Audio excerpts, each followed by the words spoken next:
It's an epidemic, a crisis, drug addiction. How is it impacting our families and communities? What's being done to combat drug abuse and to help kids and adults? We'll hear from a retired Superior Court judge who has spent years dealing with the problem. And part two of my interview with former star quarterback Todd Marinovich. He discusses his own hard road to recovery and the lessons he now shares with school kids right now on Inside OC. Inside OC is brought to you by each new community 5 Point brings to life represents a promise delivered. Great neighborhoods are more than just places to live, they are places to connect. 5 Point is a proud sponsor of public television and community programming. Chapman University in the City of Orange.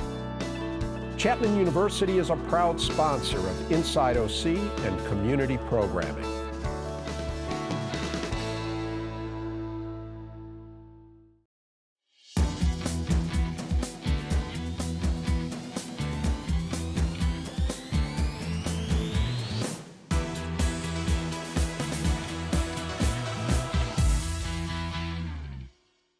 Hi, I'm Reiff. This show is focused on drug abuse, and my guest knows a lot about the subject. Retired Orange County Superior Court Judge Luis Rodriguez. Judge, great to have you on. Nice to be here, Rick. Yeah. So tell us just a little bit about who you are and how drugs has impacted the work that you do as a judge. Yeah, what am I doing here? I retired from the Superior Court about 3 years ago. But during the course of my judicial career, I had a number of opportunities in which I became exposed, and not only exposed, but also had to deal with the question of drug abuse. From an assignment in juvenile court, in the dependency section, where we dealt with abused children in the foster care system. A lot of the problem stemmed from parental drug abuse and the fact that their worlds were shattered by the consequences of the behaviors of their parents as to them. Then in the criminal courts, in criminal assignments dealing with drug offense cases, and then also the collateral effects from the behaviors that arose from the addictions, and then an opportunity to address mental health issues in a criminal assignment where I was fortunate to have been part of the collaborative courts task force on looking at the criminal justice system in relation to mental health problems that are associated to drug addiction. I've read that the concept of dual diagnosis. I've read that half of crimes are drug related. Would you agree with that? You know, I can't tell you statistically, but I will say this, that I think, and in my discussions with defendants and addicts and persons who have been involved, I found a commentary very insightful.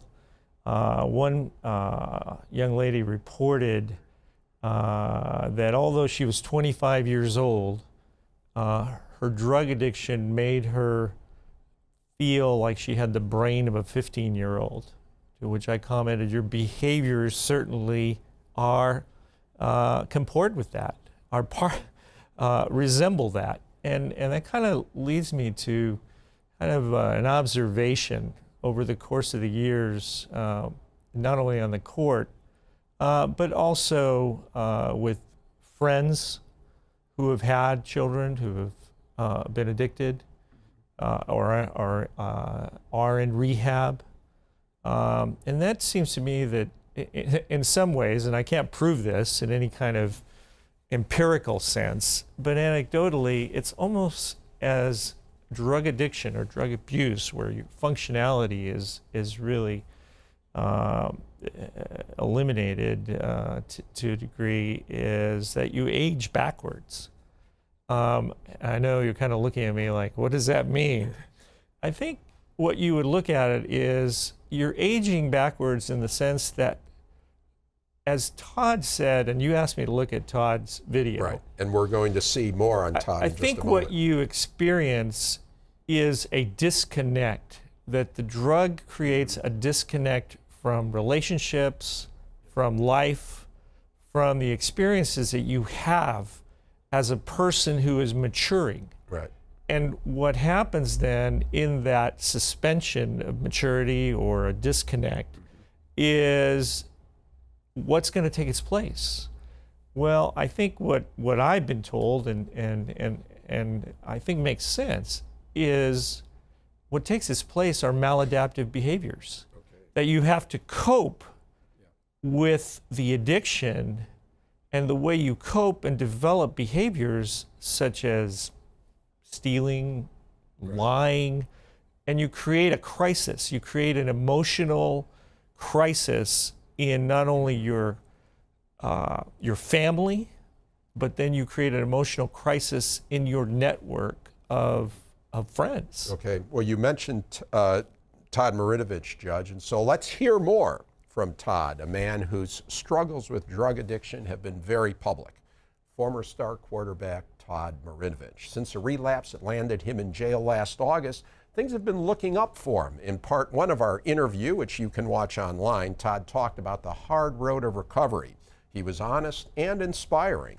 In this part two, Todd talks about what he's up to now and has advice for those struggling with addiction. You got a book, Yes. book. What's it about? Well, it's I'm doing it with my friend Sean, who is doing. He's into a long-form documentary, and so Does he have a last name or? Sean Pamphleon. He did the 30 for 30 Run Ricky Run on Ricky Williams. Great film. He followed Ricky for 5 years.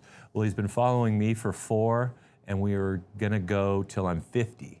Because we were only going to do it for a 5-year span, but because I've kind of caught fire here, we're going to continue to see where this goes, because we don't know. And how many more years to 50? I'll be 48 July 4th, All right, so a couple more years. Yeah.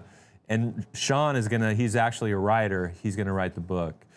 And it's a great idea, because what we're going to do is compile all the people that were a part of my life, have them write a chapter, because it works out great, because of my substance abuse, I don't remember any of it anyways, so they get to really describe their perspective on it, and then I'll just focus on the last few years. Okay, so that's his document. Now, you said, is that the book that The book and the movie. Well, the movie okay. is going to be obviously film. I don't know where it'll be showed, but it's going to be real, because the Marinovich project, that's a tongue twister. Marinovich project was life-changing for me. It allowed people to see a different side than they had normally seen. The relationship with my dad, it was fantastic. It was life-changing. It changed public perceptions almost instantaneously. This one is going to be more raw and not so glossy, because he's followed me through the ups and downs, and it's going to be real. And my only hope is that it, resonates with somebody maybe struggling. So is he the author, or are you the author, or? I think it's a co-author. Oh, so you will be like Yes. co-authoring. So Yeah. I'm not a bad writer. Right. I'm sure you are a man of a man of many talents. Thank you, Rick. And besides that, so we know the artwork, and not just painting, but also Music sculpting. and sculpting. And let's talk about music. I tell you what, I was sharing with Scott that Scott Hayes, my co-producer. Yes, Let's your get that in co-producer. there, Let's get his name in there. We're going to collaborate a little bit. He's got a recording studio that I would love to get in. I've written. So you just came here. You got a deal with Yes. Scott already. Okay. See how my world is just opened up. That's right. Yes, and it is amazing. And what do you play? I play guitar, acoustic guitar. Didn't you have a band at one time? I did, Scurvy. Yes, what an experience Scurvy was. Yeah, I don't know how rock and rollers do it for as long as, you know, make careers out of that. I don't think that's for me, but what a tool for me to, it's a form of expression, so it's art. And I'm all about, I really like to get into anything that's creative. And whether it's painting, sculpting, playing guitar, writing songs, it doesn't matter. Yeah, and you know, your dad, who for people that didn't see the Marinovich Yes. story or know about that, He's an artist.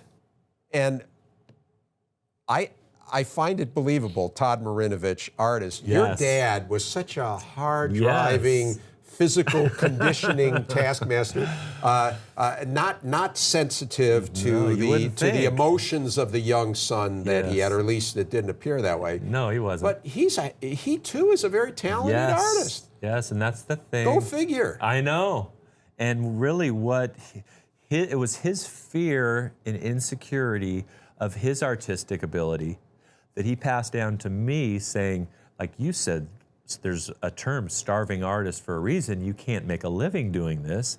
And from bouncing around at USC and not enjoying school until I finally said, I don't care what anybody's saying about it. This is what I enjoy doing. That's a message that I like to carry to our youth, is let's not do something for some reason to make somebody happy. Let's do it, whatever it is, that makes you happy.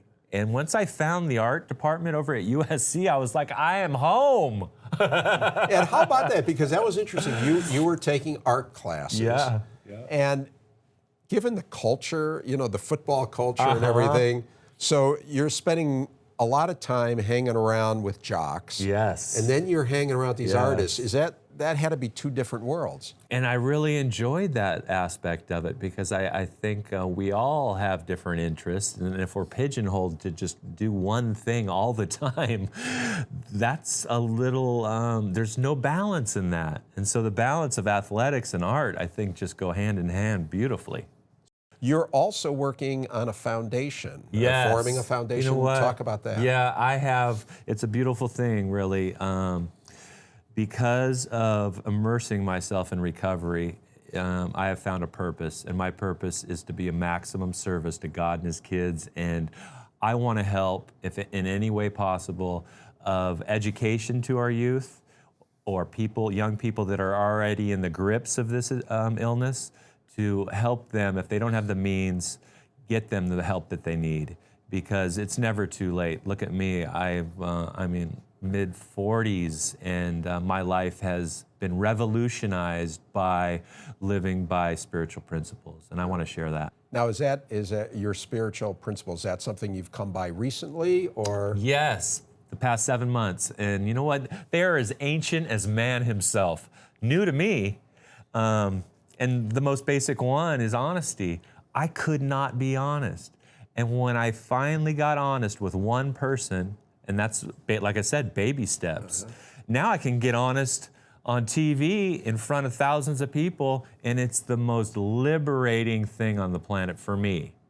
I mean, I thought playing football was liberating, surfing, snowboarding's liberating, but nothing like when you're completely honest, there's nothing to hide. It's freedom. Do you have an advisor, a spiritual advisor? I do. Like I have that? many of them. It's awesome, because sometimes if I just lean on one guy, he's got a life too, and so he can get busy.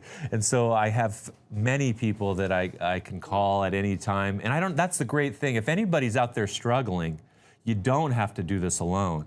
And that's what I thought. I thought because I was successful in this one area, and I had the will and the drive and the work ethic, that I could overcome it by myself. That is just completely not true. You need others.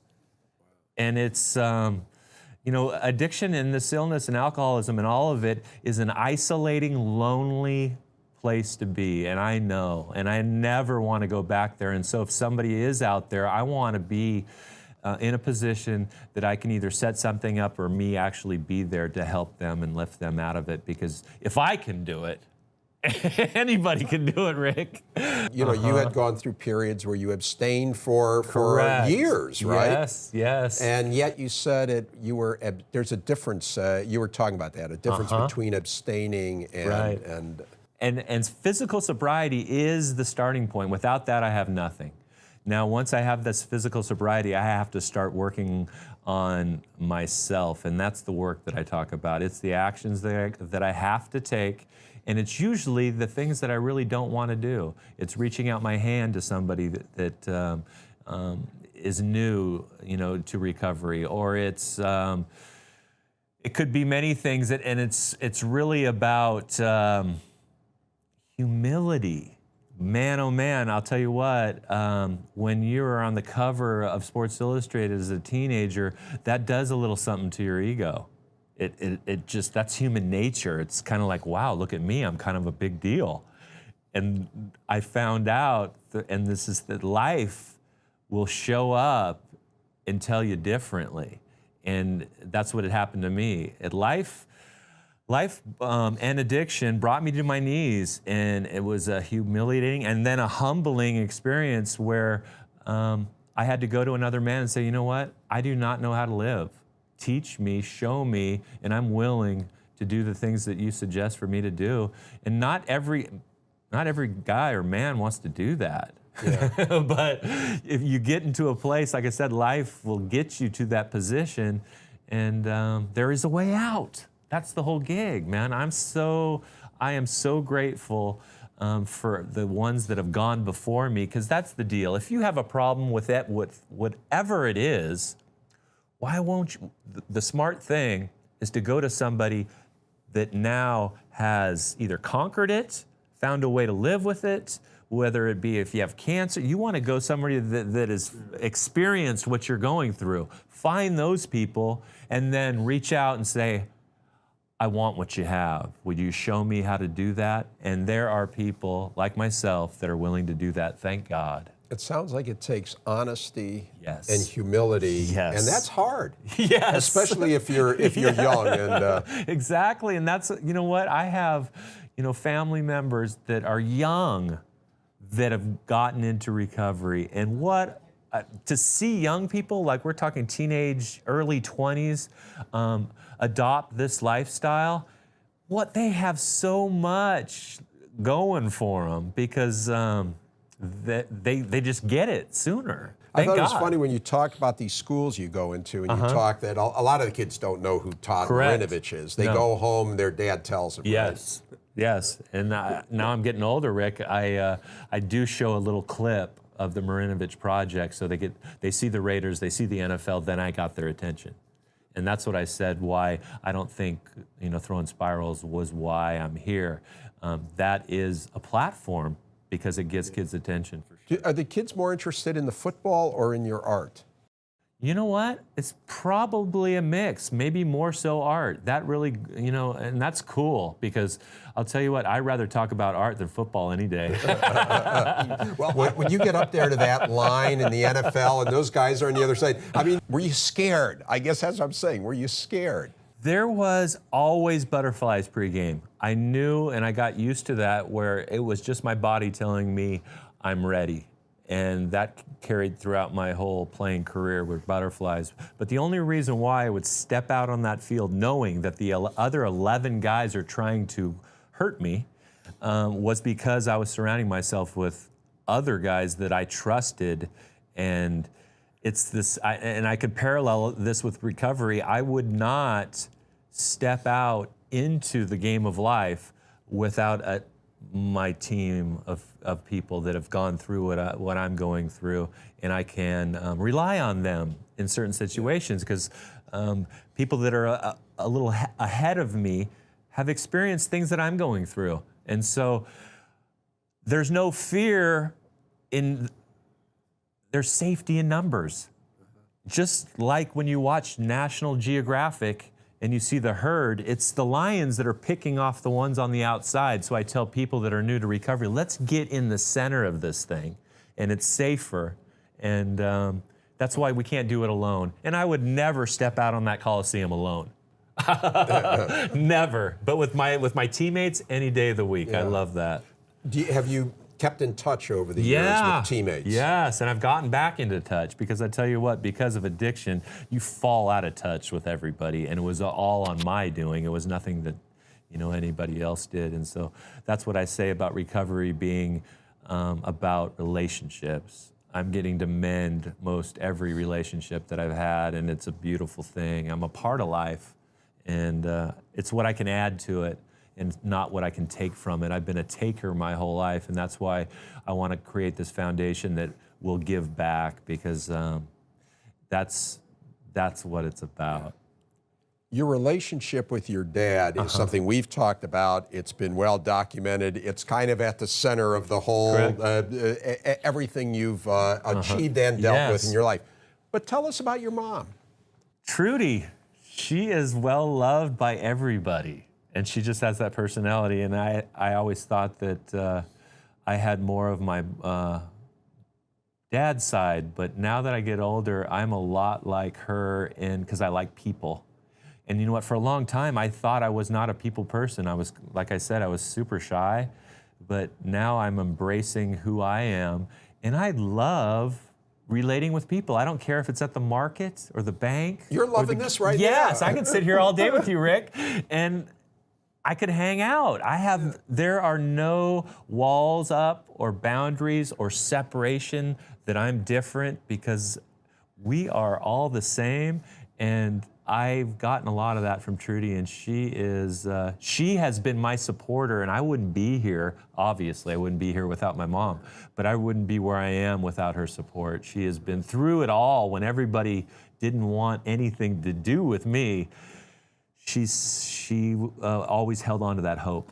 We talked about your art, and if somebody wants the website, what's the website? Just go to toddmarinovich.com. toddmarinovich.com, and it's not a lot of football pictures. No, it's all your artwork. It's all artwork, but a lot of it is football related, because gosh, I was engulfed in that for so long. It comes out in my art, and so you know what? You can, if you go onto the site, you can email me.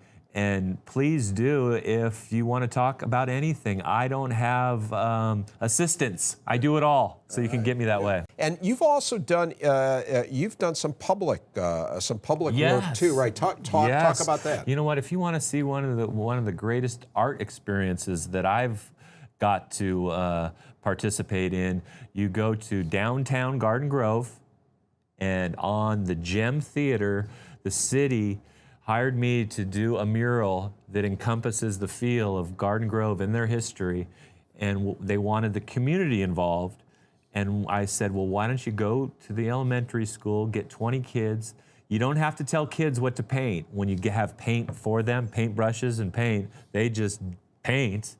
And I kind of edited it and kind of shaped it, and it is it's an eye catcher.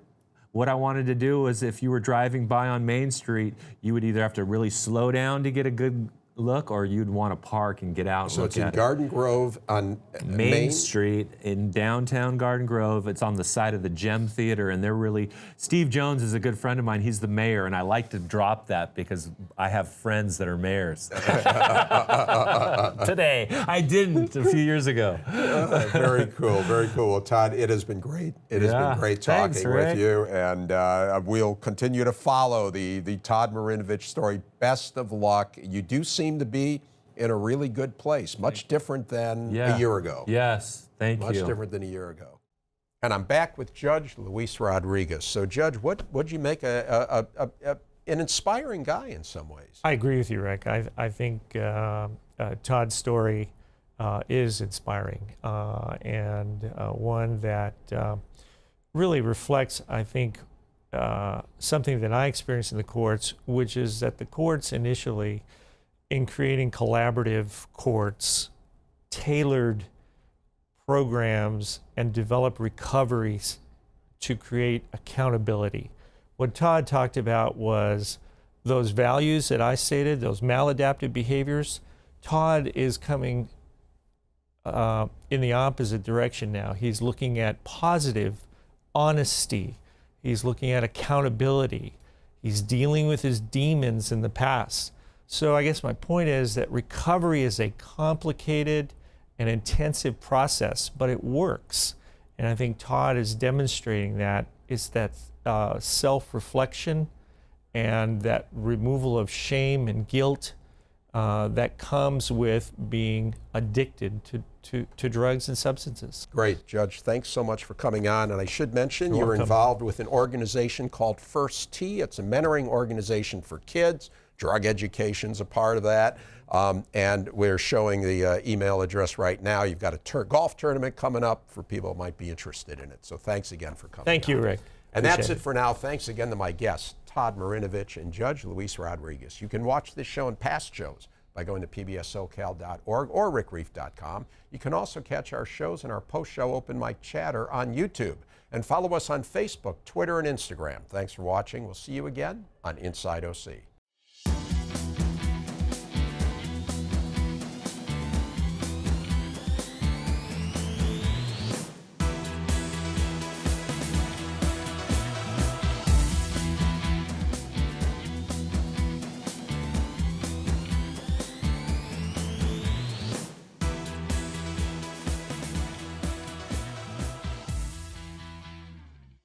Inside OC is brought to you by Each new community 5 Point brings to life represents a promise delivered. Great neighborhoods are more than just places to live, they are places to connect. 5 Point is a proud sponsor of public television and community programming. Memorial Care is transforming the way healthcare is delivered, keeping our communities and businesses healthy by guiding them on the path to wellness with easily accessible hospitals, physician offices, and outpatient centers. Memorial Care, leading the way.